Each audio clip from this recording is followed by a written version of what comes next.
Bom dia, gente. Para aqueles que ainda eu não dei um abraço, não cumprimentei, pega com as suas mãos assim, você abraça você mesmo, fala como se você estivesse me abraçando, viu?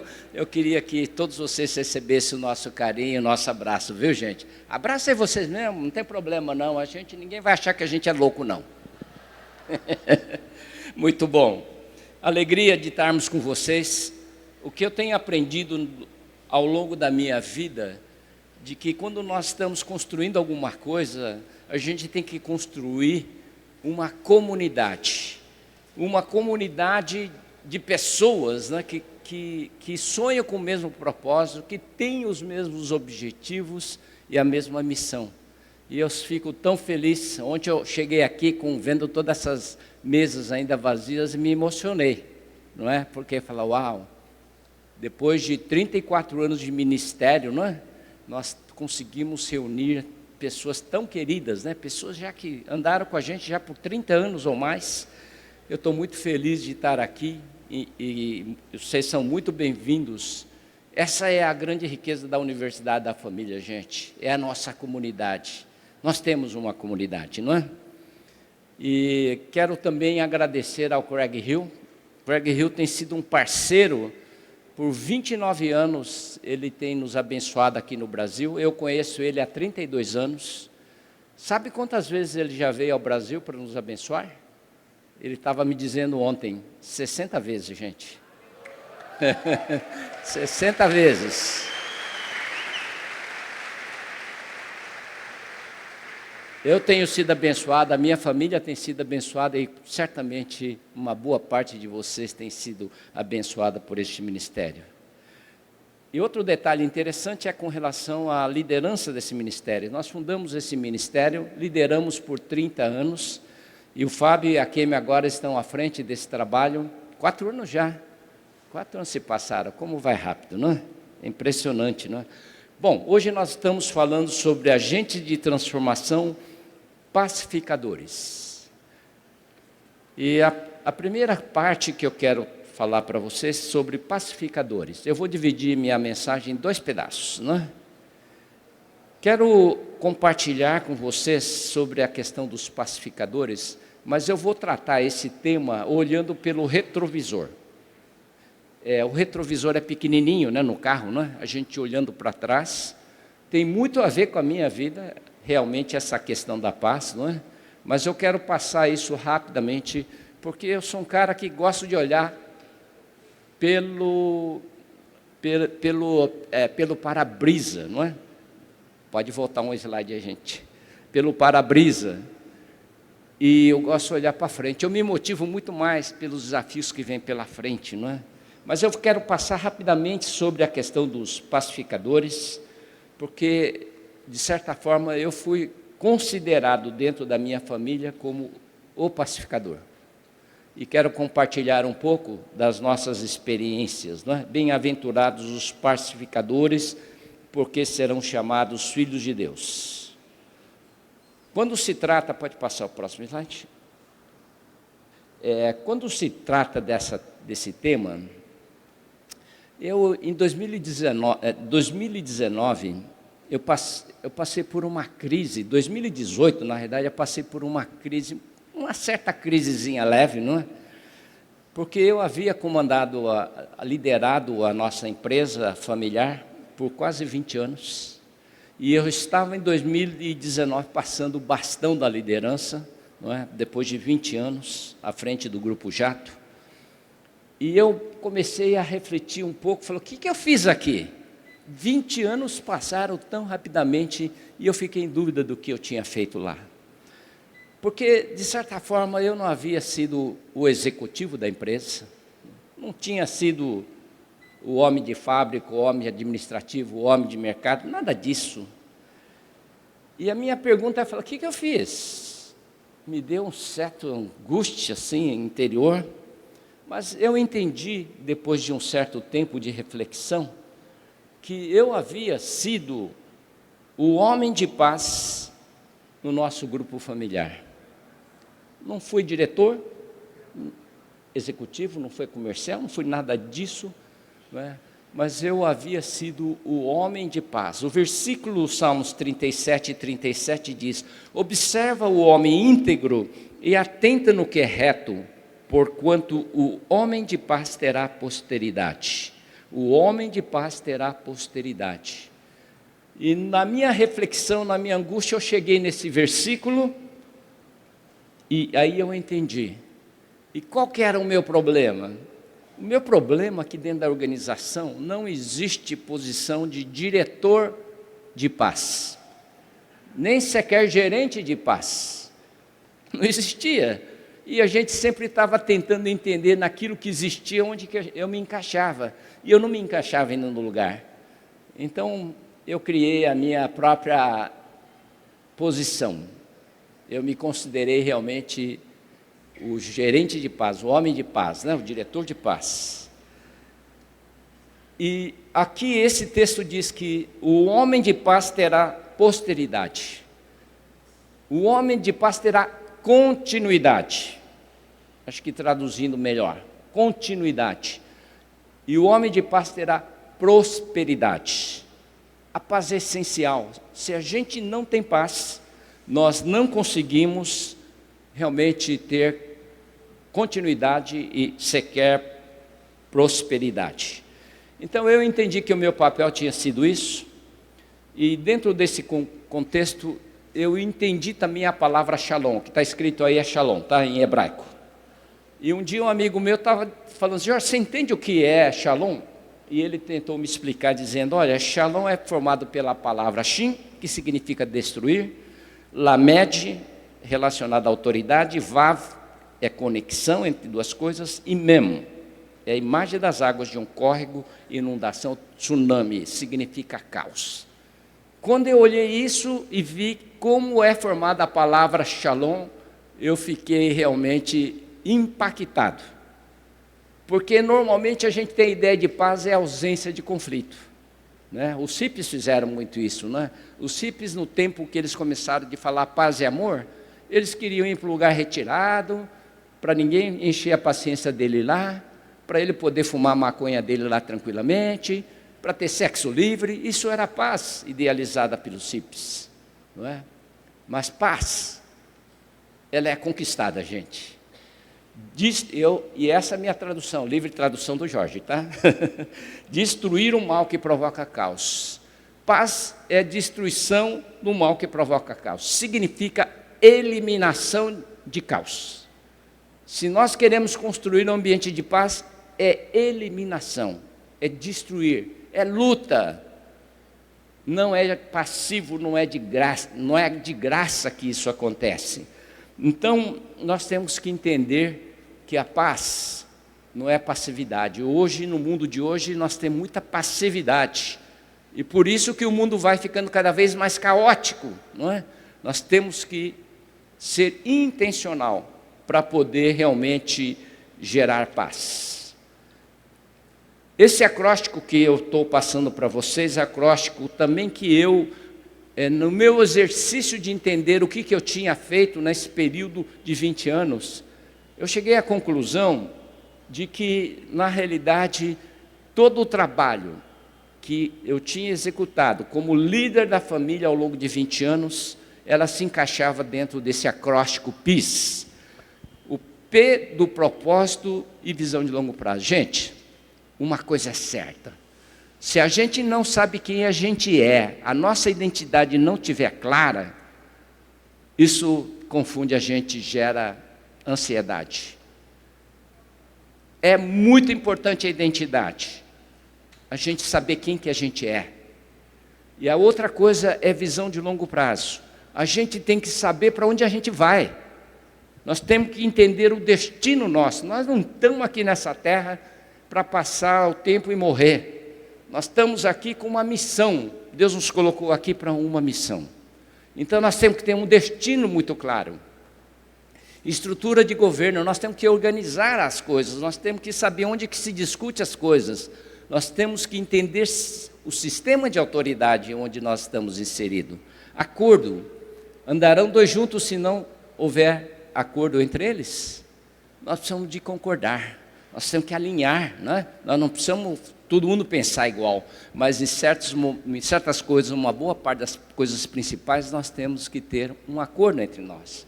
Core values, eu tive que emprestar essa palavra do inglês porque eu não encontrei em português, mas são os valores fundamentais. Valores fundamentais são os valores que a gente não abre mão na nossa jornada. A gente está numa estrada onde tem guarda-reios à direita, à esquerda. Quando nós falamos core values, significa que nós vamos nessa jornada, nós não vamos sair fora do guarda-reios, nós vamos andar na pista, não é? E nós não vamos abrir mão, nós não vamos violar princípios, mandamentos que tiram a gente fora desse guarda-reios. Nós temos que andar nessa pista, né? Eu acho que nós temos aprendido tanto sobre isso, né? Então não abra mão. O mundo pode te pressionar, mas, gente, vai por onde é o caminho certo para caminhar, porque isso é a característica do nosso povo, isso é a característica da sua família, né? No que a gente acredita e no que a gente não vai abrir mão nunca. E equilíbrio emocional e espiritual. Eu aprendi o seguinte: quando você tem conflito, você não resolve problema de conflito pela razão.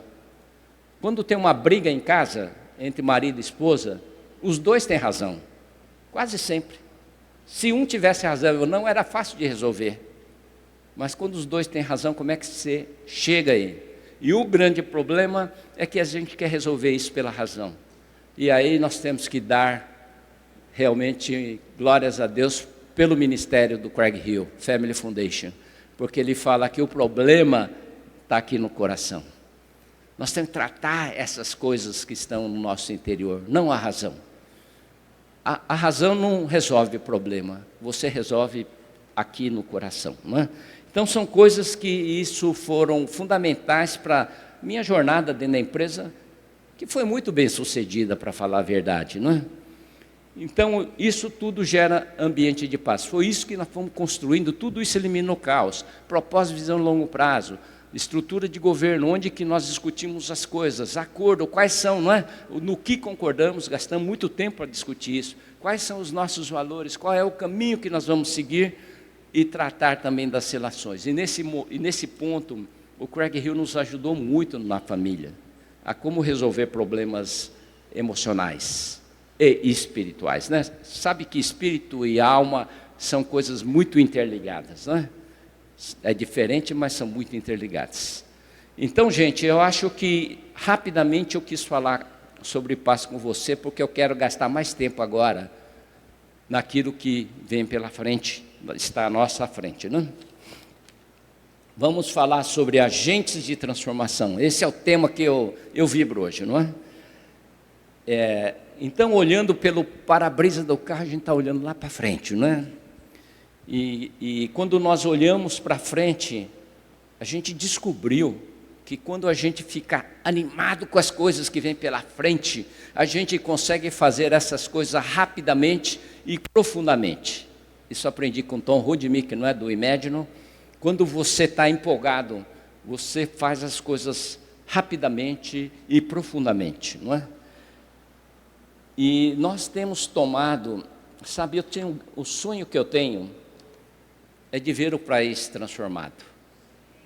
A gente quer ver o Brasil transformado, mas não dá para a gente pensar que nós vamos transformar o Brasil de uma cidade daqui, né, desse lugar. Então, nós decidimos fazer uma abordagem diferente. E nós decidimos escolher Pompeia, onde nós moramos, onde eu nasci, onde nós moramos, para ser o lugar onde nós vamos testar, é um laboratório de experiências. Aqui nós vamos desenvolver experiências que, uma vez bem sucedido, pode ser replicado em outras cidades.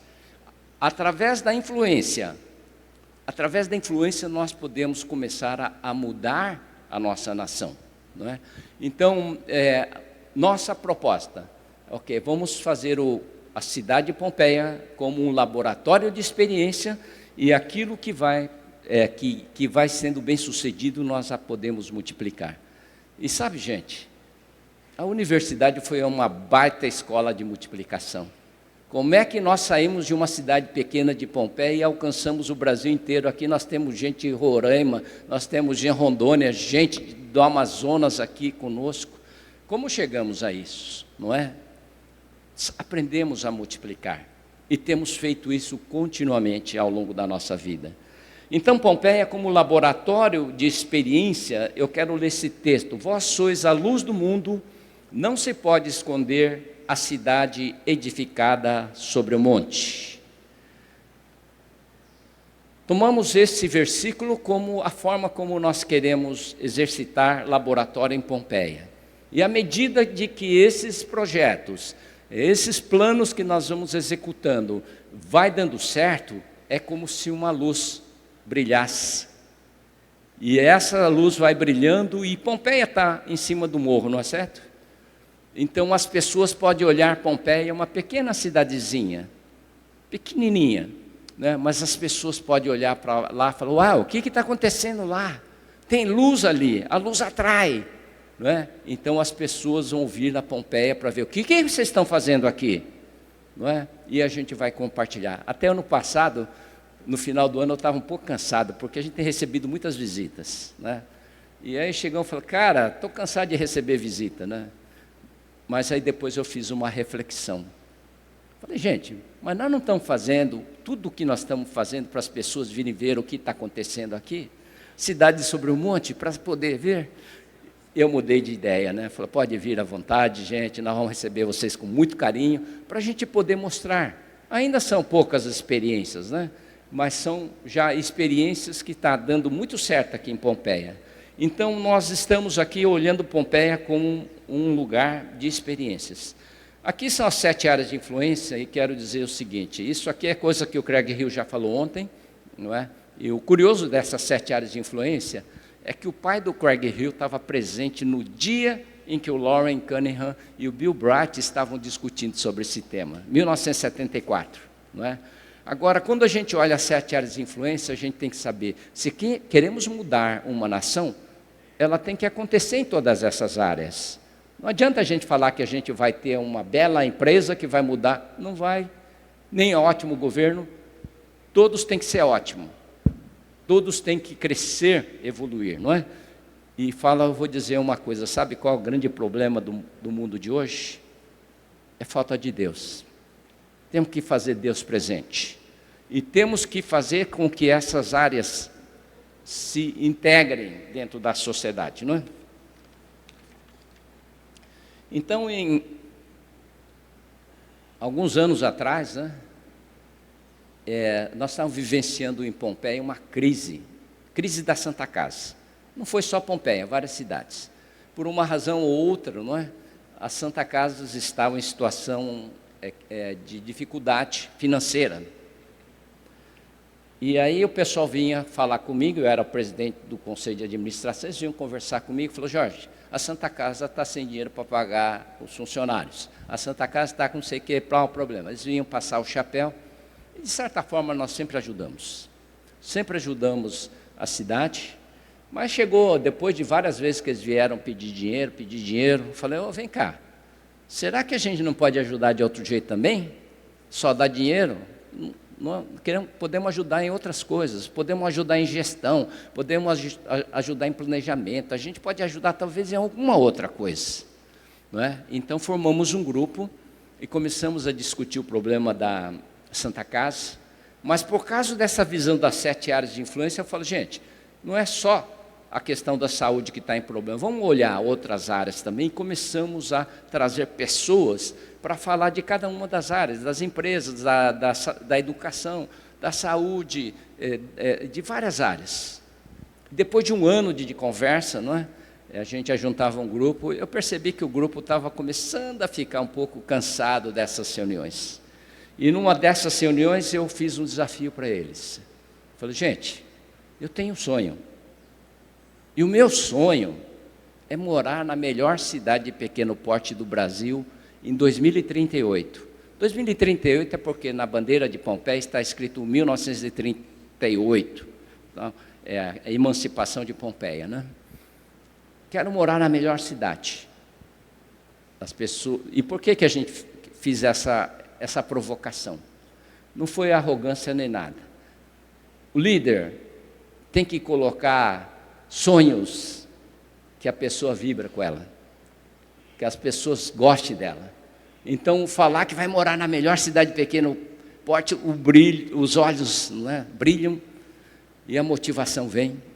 E aí, então, eu fiz a segunda pergunta. Gente, como essa cidade será, então, em 2038? O que ela tem? Como ela será? E estavam mais ou menos com 20 pessoas, né? 20 pessoas da comunidade. Não era só pessoas da igreja, tinha gente da igreja, mas tinha gente de várias áreas. E quando eu fiz essa pergunta, houve algo que incomodou muito. Silêncio. Ninguém conseguiu balbuciar uma palavra sequer. Deu aquele silêncio que parece que foi uma eternidade, não é? Não foi tão longo assim, mas aquele silêncio que incomoda. Sabe, isso foi a melhor resposta que a gente poderia ter tido naquele dia. Porque a gente não sabia. Se a gente não sabe aonde a gente quer ir, é um problema. A gente nunca vai chegar a lugar nenhum. A gente vai ficar rodando em volta do toco, como diz o mineiro, né? A gente vai ficar andando, sem saber para onde ir. Então, isso foi a grande descoberta. Falei, uau, se nós não sabemos para onde a gente vai, nós não vamos chegar nunca a lugar nenhum. E eu já vinha de uma experiência dentro da Jato, não é? De experiência de desenvolver visão de longo prazo. Não é? E assim, então, nós criamos esse grupo e trabalhamos e escrevemos 11 pontos da visão. Vou ler bem rapidamente. Eu tenho esse livro chamado Mansidão, que tem várias coisas que eu estou falando hoje aqui, está no livro Mansidão. Não é? Se vocês quiserem comprar, esse livro contém várias coisas lá. Pompeia Visão 2038, nós escrevemos 11 pontos. Todas as crianças e adolescentes estudam em escolas excelentes. Se nós chegarmos em 2038, as escolas em Pompeia vai ter que estar muito boa. Moradores exercem cidadania plena, participando da elaboração, execução e controle de políticas públicas. A mídia é imparcial, honesta, participativa e construtiva. Inovação, criatividade e tecnologia estão presentes nos negócios e também em outras áreas da comunidade. Criamos e mantemos ambientes saudáveis, seguros e transformadores. Esse item 5, criamos e mantemos ambientes saudáveis, seguros e transformadores, tem muito a ver com o que nós estamos falando hoje aqui de paz. Temos um sistema integrado de saúde com foco nas pessoas e suas famílias.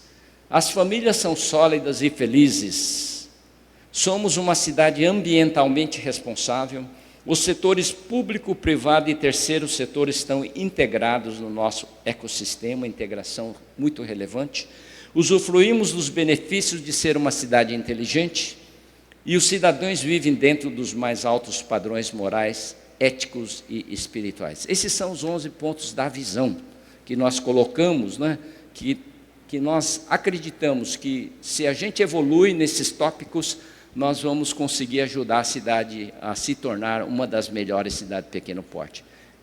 Boa parte daquilo que vai acontecer aqui já está acontecendo nas empresas, nas escolas, nas igrejas, já acontece.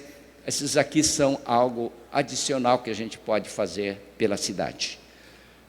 Próximo slide. Escola de Cidadania e Governança Pública. O ponto 2 da visão diz o seguinte: moradores exercem cidadania plena, participando da elaboração, execução e controles de políticas públicas.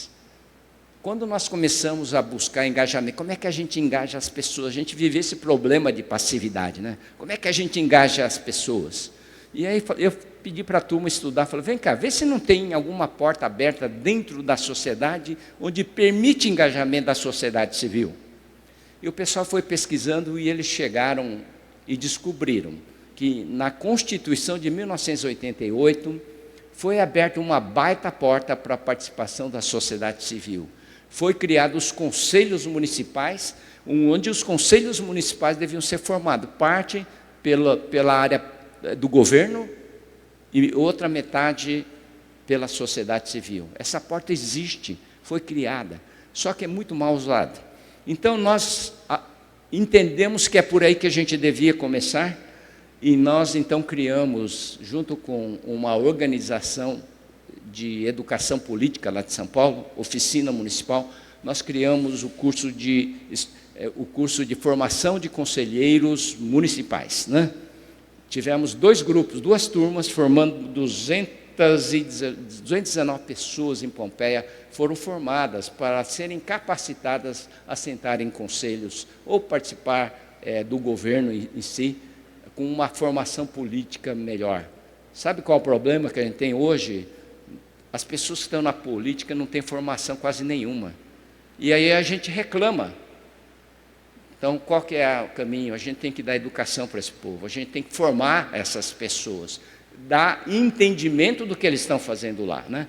E esses cursos foram extraordinários, nós conseguimos um ótimo resultado com esses 2 cursos que nós formamos, né? Curso de 2 anos cada, tá? Não é cursinho rápido, não. Curso de 2 anos. Vou passar um vídeo para vocês entenderem um pouco a dinâmica algum pedacinho, a parte dessa Escola de Cidadania e Governança Pública.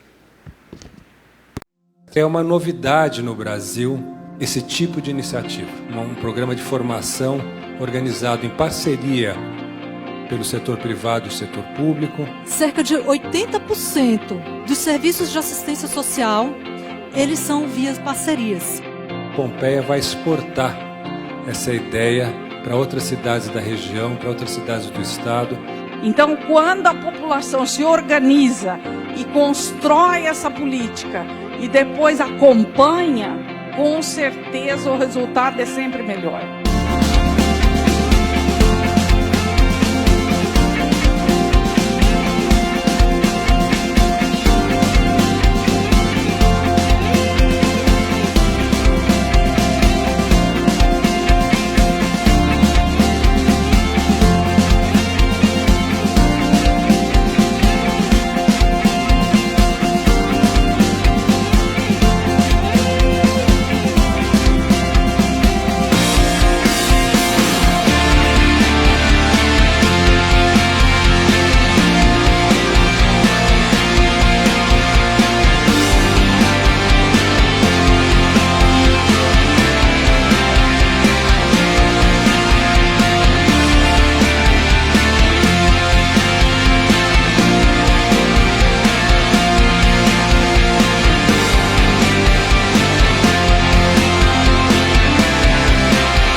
Se a gente sonha, e o nosso sonho é ter uma cidade de Pompeia realmente extraordinária em 2038, isso que nós estamos fazendo é essencial.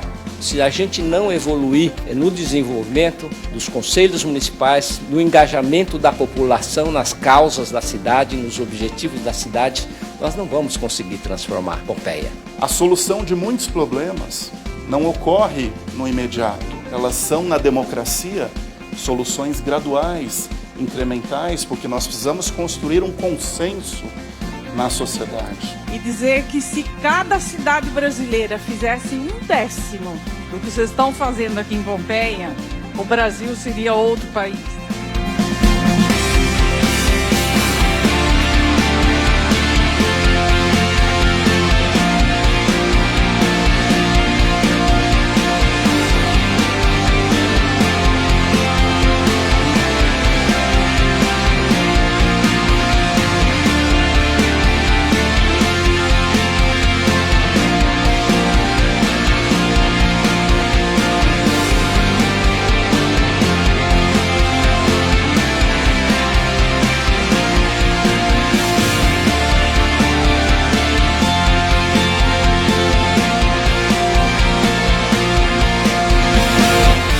A gente precisa acreditar. Se a gente não tem confiança, a gente não consegue.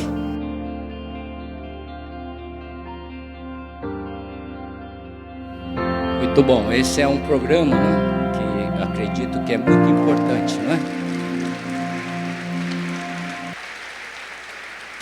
Que nós estamos formando as pessoas da cabeceira que vão estabelecer políticas públicas na cidade.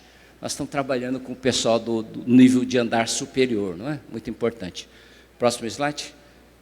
Nós estamos dando continuidade nessa questão de governança. Agora nós iniciamos aqui um curso de fortalecimento da governança escolar, curso de formação de conselheiros municipais. Nós já começamos esse curso, que também é curso de 2 anos, e já estamos com 148 alunos fazendo parte disso. Nós queremos fortalecer os conselhos escolares, queremos fortalecer as associações de pais e mestres e até o Grêmio Estudantil, não é? Porque hoje as escolas públicas, especialmente as públicas, não é? Quando se trata da governança escolar, associação de pais e mestres, as famílias não se envolvem.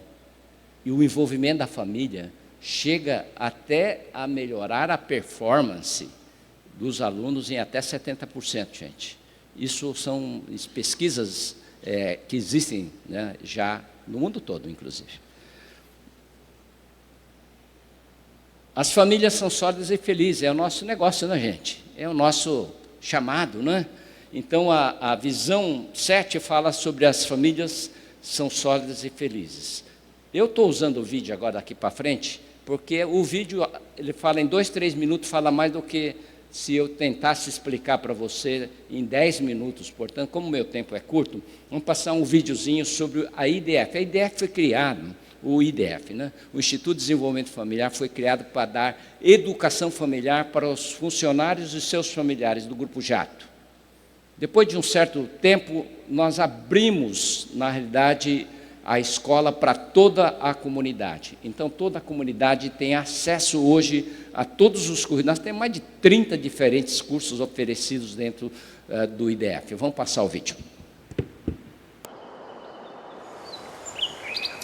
Quando a minha mãe faleceu, meu pai queria construir alguma coisa para eternizar o nome da minha mãe. E foi realmente alguém muito especial. E esse nome, Instituto de Desenvolvimento Familiar Chieko Nishimura, foi para honrar o nome dela.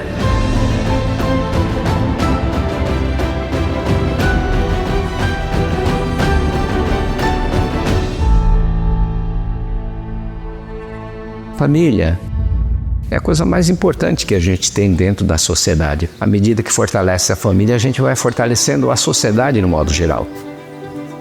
Inicialmente o IDF foi criado para atender os colaboradores do Grupo Jato e suas famílias, mas logo a gente entendeu que sua missão deveria alcançar toda a comunidade. A gente trabalha com 3 grandes eixos: educação familiar, formação para o trabalho e também formação para a cidadania. O IDF para mim ele é uma oportunidade de aprendizado e união familiar. O IDF ele abre essa oportunidade, esse leque para tanta gente, para mãe, pai, filhos. E é lindo. É um lugar muito legal, onde eu aprendo e me diverto bastante. O que eu mais gosto da proposta de ensino do Instituto é as dinâmicas, como é conduzido os treinamentos. Os professores são excelentes. Eles abrem a sua mente de uma forma assim espetacular. O material é incrível. A hora passa que você nem percebe. Depois que a mãe aprendeu na experiência do lar, ela mudou. Porque ela tem um monte de marinex. Aí, ela só colocava na mesa quando tinha visita. Aí, depois que ela fez a limpeza do lar, ela colocou os marinex assim também.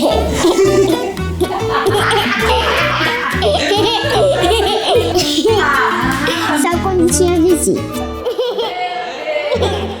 Eu acho que se a gente conseguir continuar levando esses conhecimentos, nós vamos mudar a cidade em relação às questões de família, não é? A gente tem que dar o melhor para nossa família, que é as pessoas mais importantes da nossa vida. Nós não somos perfeitos. Nós somos uma família com defeitos, mas uma família que se entende, que resolve os problemas e que continua. Nosso dia a dia é puxado, sim, mas acho que dedicar 1 hora, 2 horas para a família, eu incentivo todos os homens a fazer isso. No fundo, né? Tudo que a gente quer promover é família feliz, né? Eu sei que família sempre é um desafio, mas se a gente tem os instrumentos, ferramentas, os conhecimentos para vencer os obstáculos, ao final, eu acho que a gente vai encontrar família feliz e vai encontrar felicidade.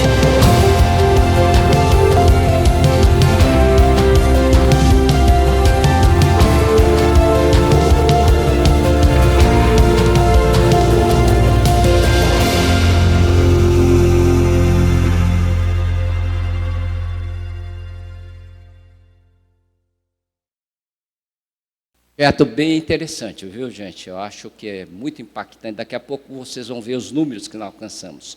O próximo slide, eu só coloquei rapidamente, é um dos cursos que a gente tem usado, o livro A Crise do Menino. Gente, a gente está falando muito de feminicídio, de problemas em casa, de violência infantil e tudo mais. Sabe, mas o problema, a raiz do problema está lá em casa, na figura do pai. E o diabo tem arrancado, tem neutralizado a figura do pai, a figura do homem, tão importante, não é? Se nós queremos resolver o problema da nossa sociedade, a gente tem que pensar que essa é uma das áreas prioritárias, né? Olha só o seguinte, entre os jovens nas prisões, 85% cresceram num lar sem pai. Quando você vai nas cadeias, 85% vem de lares sem pai. Quando você vai na rua e encontra as pessoas de rua, 90% dessas pessoas vêm de lares sem pai. Drogas, o envolvimento paterno é 5 vezes mais importante na prevenção do uso de drogas. Então, quando a gente olha, tem 55 pesquisas nesse livro, né? Recomendo, se você não tem esse livro, compre esse livro, vale a pena, viu? Também atuamos na área de finanças, feirinha do ABC do dinheiro. Essa aqui é a formatura do ABC do dinheiro. Nós estamos ensinando finanças para as crianças. Qual que é a grande questão que nós estamos discutindo hoje no Brasil? Endividamento, não é certo? Nós estamos vivendo esse problemaço. E aqui a gente está alcançando as crianças desde 4, 5, 6 anos para falar um pouco sobre as questões relacionadas. Vamos assistir o videozinho, que é essa formatura nossa, o encerramento basicamente do curso.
Legal, né? Ensinando as crianças, né? Desde pequenininho, a entender que dinheiro se ganha trabalhando, né? E o dinheiro que eles arrecadam nessa feirinha vai depois para aquela poupancinha deles lá, né? O próximo slide, cultura da bênção. Eu estou passando esse vídeo para falar do que já aconteceu, mas do que vai acontecer daqui para frente, né? Pode passar o vídeo. Sempre que você escuta essas palavras dos seus pais, isso te encoraja cada vez mais, isso te impulsiona, faz motivado mais uma vez e não tem preço isso.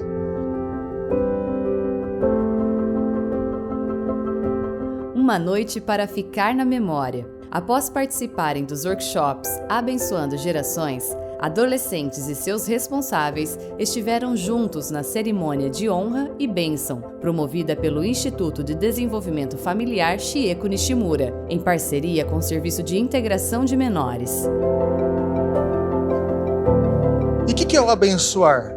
Abençoar é autoridade para você prosperar. É uma liberdade que você dá, vai, está abençoado, voa.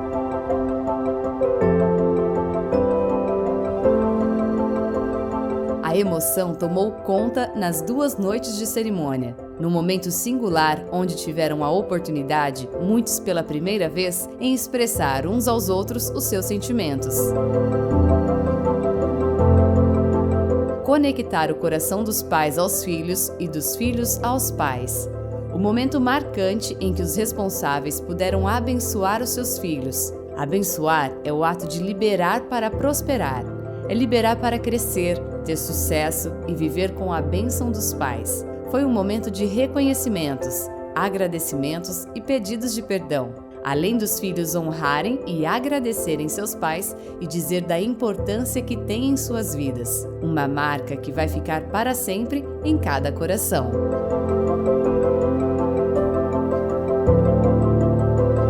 Filho abençoado, família abençoada, só pode dar certo. Existe uma coisa que pode transformar uma família, uma nação, uma cidade, é a cultura da bênção. E bênção, ela semeia a vida.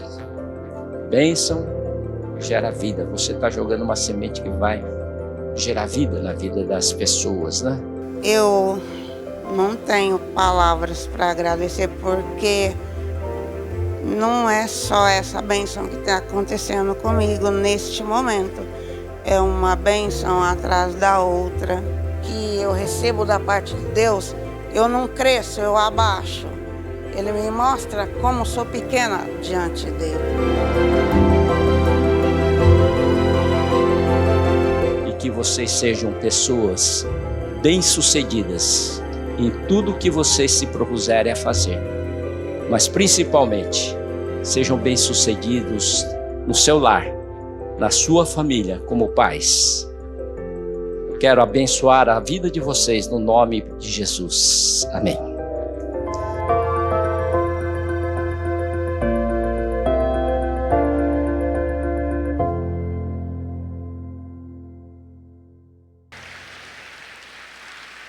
Esse foi um projeto que nós desenvolvemos com o Serviço de Integração de Menores, que é um curso profissionalizante, não é?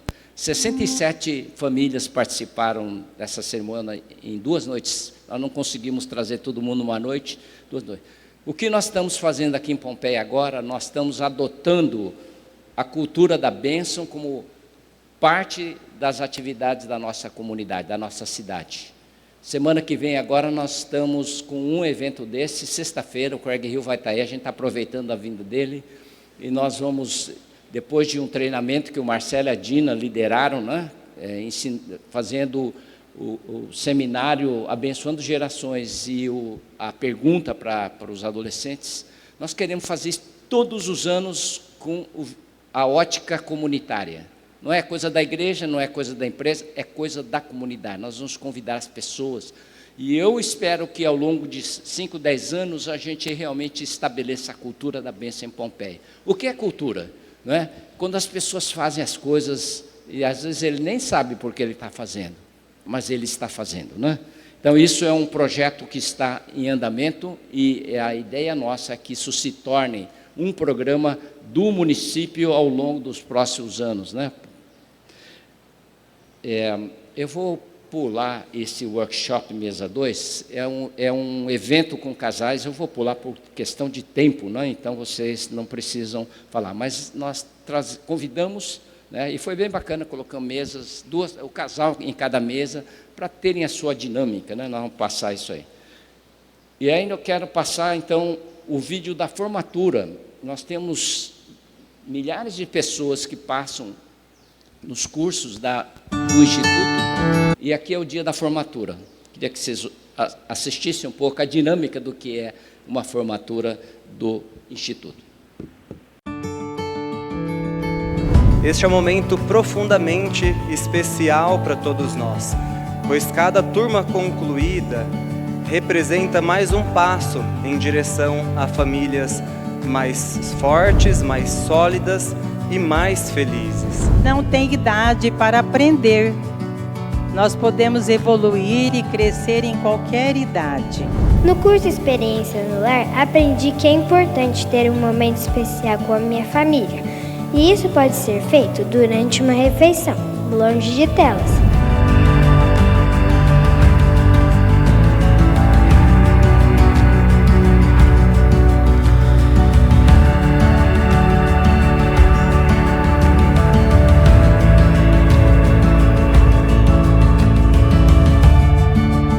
Isso que é feito através do IDF, isso não retorna em lucro financeiro para eles. Isso retorna em transformação de vidas, famílias e de comunidade. O lucro que nós temos através do IDF é justamente a transformação de pessoas, de famílias, o fortalecimento dessas pessoas e famílias e da comunidade. Querido aluno, floresça aonde você estiver plantado.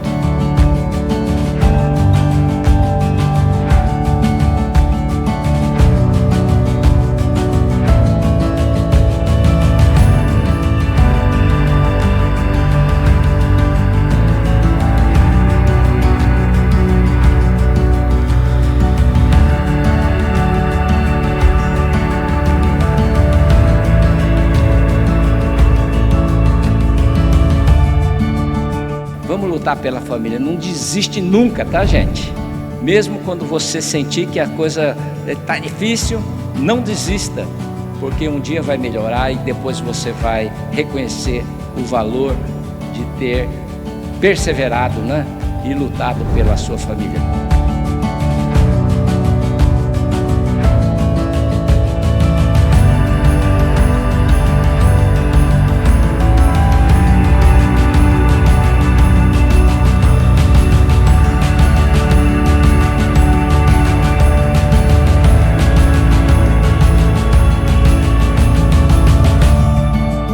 Nós queremos uma organização forte, nós queremos uma cidade forte, uma empresa forte, é necessário famílias fortes, não é?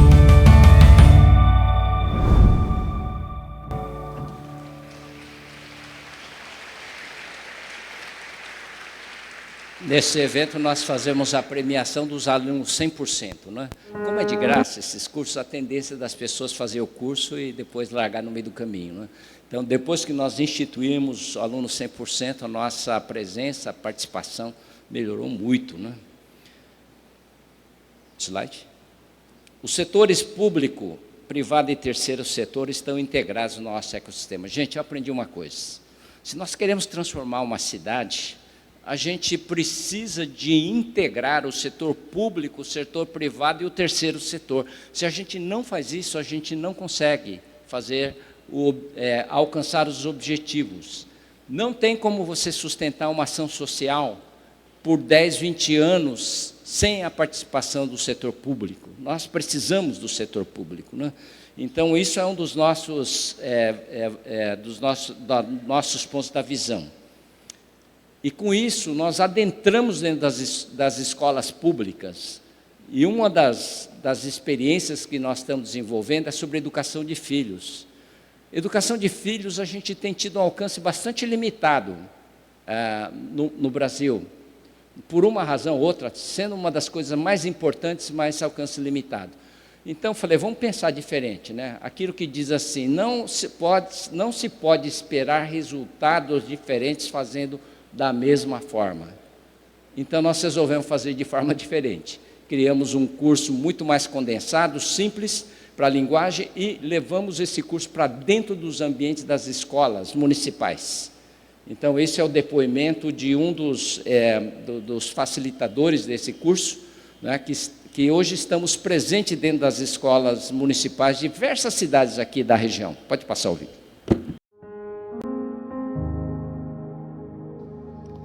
Há 2 anos, eu e minha esposa embarcávamos em um projeto incrível. A Escola da Família, vinculado ao Instituto Chieko Nishimura, lá da cidade de Pompeia. Nós fomos convidados pelos nossos amigos Mário e Evelyn e seguimos essa jornada junto com as nossas queridas Michela e Marli. Talvez no início a gente nem imaginava, nem se dava conta de quanto esse projeto transformaria tantas vidas, mas principalmente a nossa.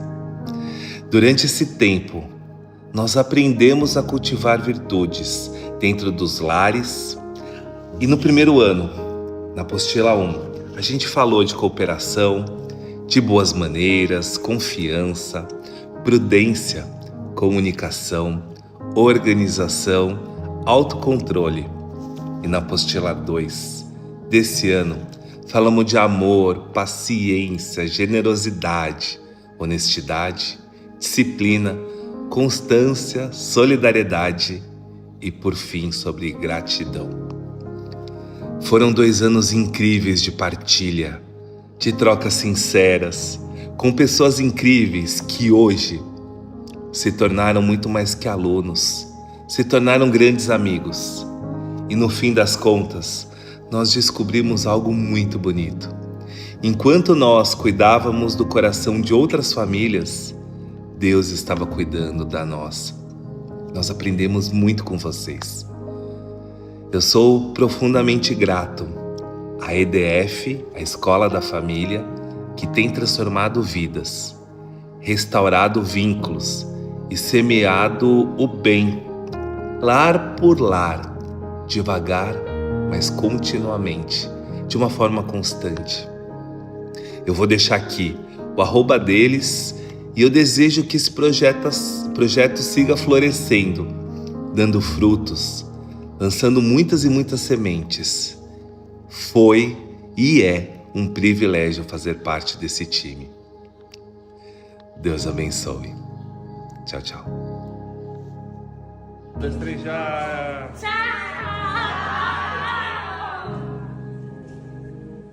Essa nova abordagem, a gente está alcançando os pais das crianças que têm 4, 5, 6 anos. Possivelmente nós estamos alcançando mais de 20% dos pais aqui na cidade. Isso é significativo, né? Qualquer coisa que passa de 2 dígitos é significativo, não é? Estamos apenas começando, não é? E esse projeto já foi acolhido em Quintana, Herculândia, Tupã, Bastos, Oriente. Agora Maracaju vai começar, né? Tem alguma coisa acontecendo lá na região de Curitiba também. Então, essa é uma abordagem nova, né? Próximo slide. Falar sobre Semana da Prevenção do Uso do Álcool, Tabaco e Drogas. Sabe, nós temos um grande problema.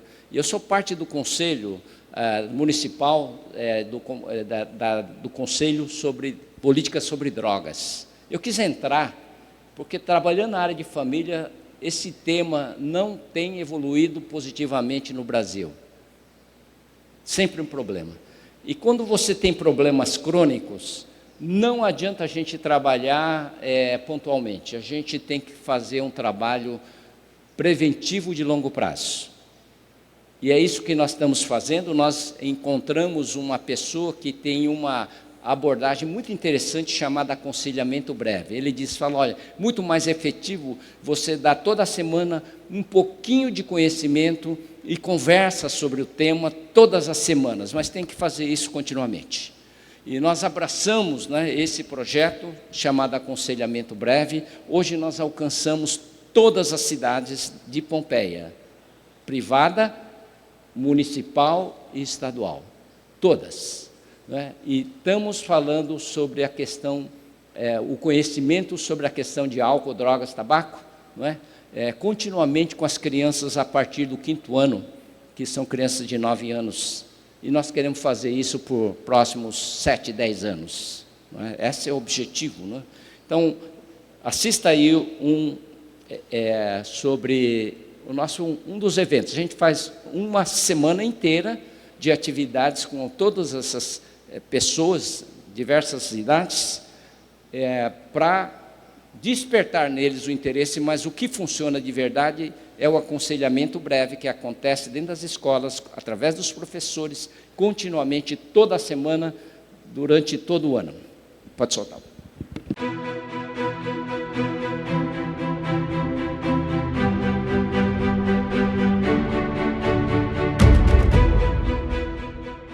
Hoje, para as crianças, é muito importante a conscientização, mesmo que seja de uma forma lúdica, conseguir alcançar eles no sentido deles compreender o quão perigoso é as drogas hoje.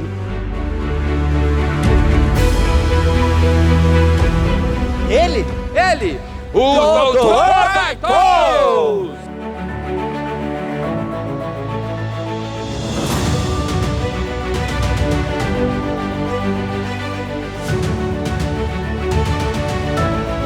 Então faça um filme onde o vilão é o cigarro.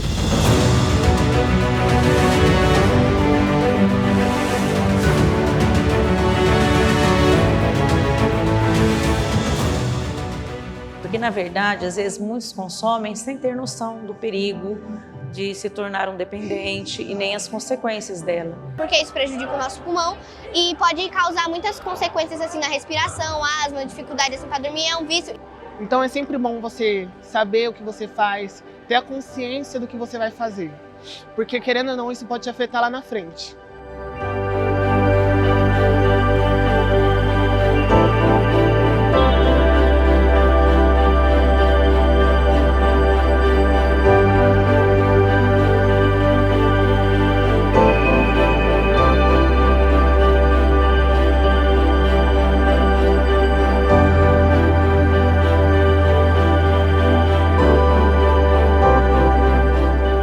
Quanto mais cedo alguém experimenta uma droga, maior a chance dela ficar viciada.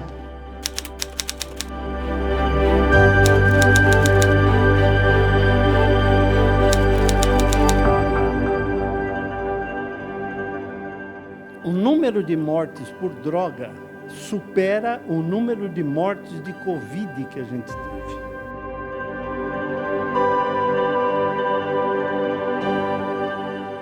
Falando e fazendo, é prometendo e cumprindo, e quanto mais agimos dentro de um padrão de conduta única, mais nos tornamos éticos e maduros emocionalmente. Mas visão com ação, nós podemos mudar o mundo. Nós estamos trabalhando para gerar um potencial, um ambiente na vida dos nossos alunos, né? Para que eles sejam os nossos líderes excelentes, íntegros e que possam usufruir o máximo de potencial que cada um tem.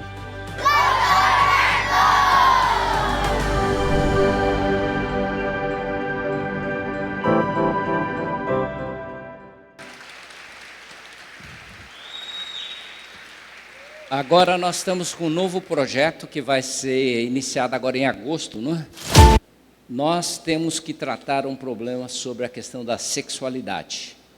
Esse é um problema meio tabu e que tem destruído tantas pessoas, não é? Então nós, em parceria com a Unesp lá de Bauru, no setor de psicologia, nós estamos desenvolvendo um currículo para trabalhar, né, as pessoas, a conscientização das nossas crianças. E nós vamos começar no 4º ano do Fundamental 1, que são crianças aí de 8, 9 anos de idade. Nós vamos falar e trazer conscientização e entendimento à questão da sexualidade, porque isso é uma abordagem também que a gente não tem conseguido sucesso até agora, né? E as crianças estão aprendendo sobre isso aonde? Né? Na internet, né? E isso tem sido danoso demais. Bem, quero mostrar para vocês, não é, a evolução das participações que temos, não é, ajuntando os trabalhos da IDF, né, do Instituto, do projeto Pompeia Visão 2038 e da EDF, a Escola da Família. Nós temos iniciado esse trabalho, começamos a fazer conta em 2015, não é, e fomos evoluindo. Ela subiu, depois caiu, foi a pandemia, vocês sabem, não é? E hoje nós estamos mais ou menos com 8.000 participações. 8.000 participações não são 8.000 pessoas, né? Talvez sejam 2.000, 3.000 pessoas por ano que nós estamos alcançando, né? Através de todos esses cursos, esses projetos que a gente vem. Já são 35 mil pessoas, 35 mil participações. Esse ano a gente passa dos 40 mil, e quando a gente passar de 40 mil, é equivalente a cidade tem 20 mil habitantes, não é? Nós conseguimos fazer com que 2 vezes, né, o número de habitantes fosse as participações. Sabe, eu estou acreditando que se a gente é consistente nisso ao longo dos próximos 10, 20 anos, eu acho que nós podemos mudar essa cidade mesmo, não é?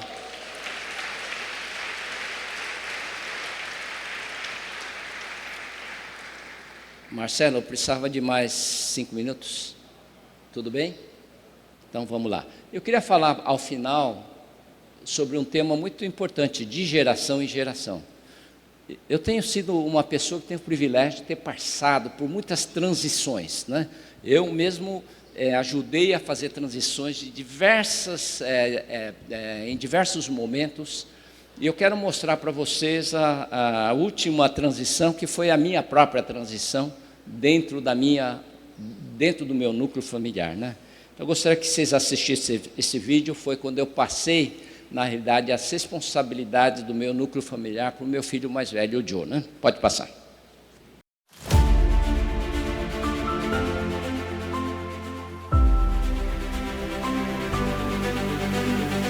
Sem dúvida tivemos muitos aprendizados. É o algodão no meio dos copos de cristais. Ele é um homem realmente que aplica a palavra de Deus no dia a dia dele. Eu estou muito feliz, né, por esse momento. Hoje não é simplesmente uma celebração qualquer, né? Ela é a sucessão, ela é uma passagem, ela é uma fase, ela é um ciclo que se encerra. A partir do dia de hoje, toda a responsabilidade, todas as decisões, 100% de tudo está nas mãos da terceira geração.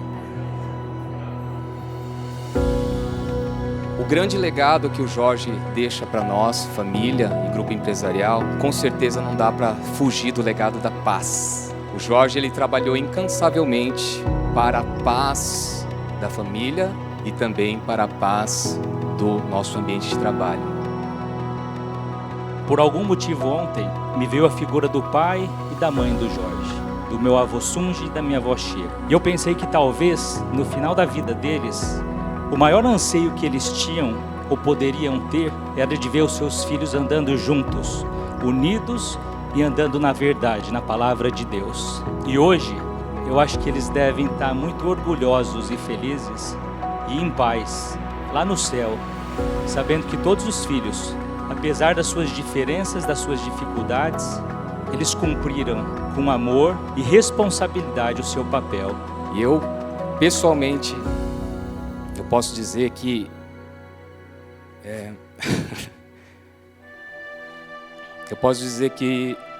eu sentirei muito sua falta. Suas ponderações, seu equilíbrio, né? O Jorge é tipo um lugar seguro que a gente busca aconselhamento em decisões difíceis, né? Muito obrigado. Como o Senhor me ensinou, uma porta precisa fechar para outra porta poder se abrir. E agora você tem um novo ciclo, Jorge. Talvez um novo propósito que vai ser descoberto ainda. Muito obrigado por tudo, obrigado pelo homem de Deus, pelo que o Senhor é, mas muito obrigado pela bênção geracional que o Senhor trouxe para a nossa família, da terceira e para a quarta geração. Queria dizer para você que você fez um belíssimo trabalho. Foi muito bom a liderança de você e a gente poder, na maior harmonia, tomarmos as nossas decisões. Em nome dos irmãos todos, nosso agradecimento, um bom trabalho que você fez. E desejar ao Joe um belíssimo trabalho. Está começando agora, novinho ainda. Parabéns, viu? Obrigado.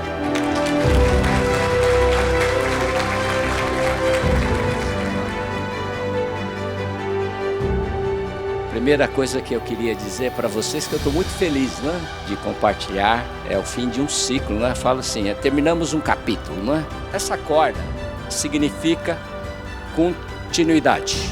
Isso é o simbolismo, né? Primeiro o simbolismo daqui é que essas cordas não é a mesma corda, são cordas distintas. Esse lado, né, simboliza nós, a segunda geração. Agora, o Joe é a outra geração, são cordas distintas, mas existe uma continuidade aqui. Mas eu estou muito confiante de que a jornada continua, né, com a próxima geração, né, e por isso que nós estamos aqui. Existe uma coisa que nós queremos levar para frente, não é? Agora o Joe, representando as Elanes, ele também é o guardião de todos os valores, da continuidade do legado que foi de Sunji para Jorge e de Jorge para Joe.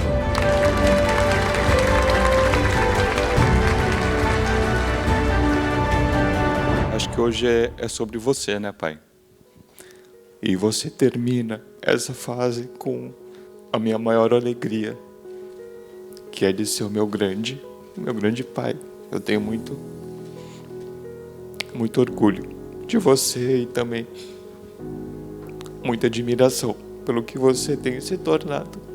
Então, muito obrigado. Eu agradeço muito a confiança que vocês têm depositado em mim ao longo desses anos. E eu faço também os meus votos finais pelo compromisso de honrar a posição que eu estou ocupando, a função que eu tenho a partir de hoje oficialmente, que hoje entrega esse espaço de crescimento e também espaço de ocupação para o meu futuro daqui em diante.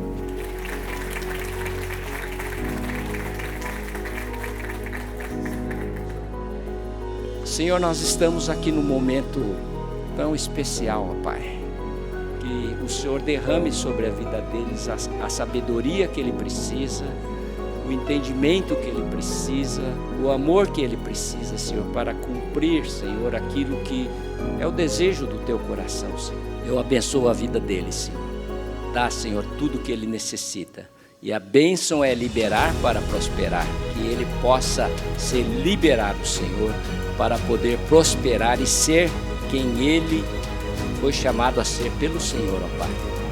Todos os potenciais e qualidades. Por isso, nessa manhã, eu abençoo a vida do Diogo. No nome de Jesus. Amém.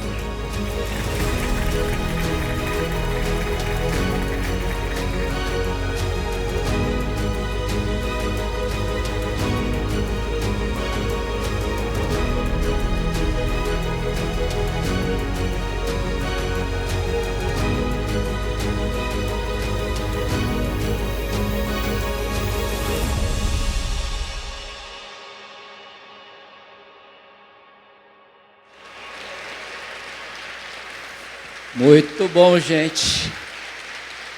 Obrigado. Toda a glória a Deus. Louvado seja Deus, né? Eu passei alguns vídeos só, nós temos muito mais projetos acontecendo aqui em Pompeia, viu, gente? Escolhi alguns, né?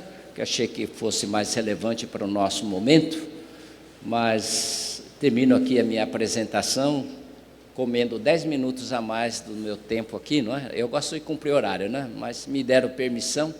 Então, muito obrigado. Deus abençoe a vocês, que tenhamos ainda um dia muito especial, né? Na presença de Deus. E poder sonhar, gente, nós precisamos sonhar, né? Se a gente não sonha, a gente não vai a lugar nenhum. Deus abençoe a todos. Muito obrigado pela atenção.